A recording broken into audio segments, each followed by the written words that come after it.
It's not a hobby, it's a way of life.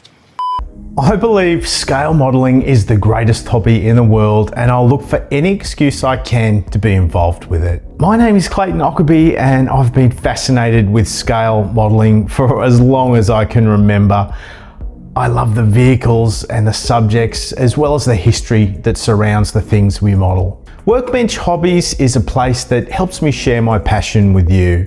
I'll share with you tips and tricks to improve your own modeling, as well as taking you through in-depth tutorials to show you what I'm doing and why I'm doing it. I also review new kits, as well as head to the local model shows and bring you some of the stories and characters you can find within them. And be sure to check in regularly, because I often have a giveaway for you as well. And whilst armor modeling is my true passion, I can honestly say there isn't a model that I wouldn't build.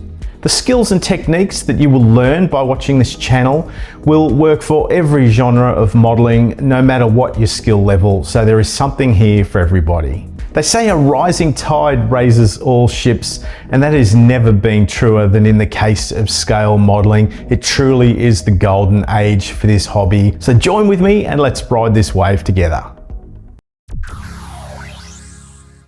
It's a way of life, no hobby.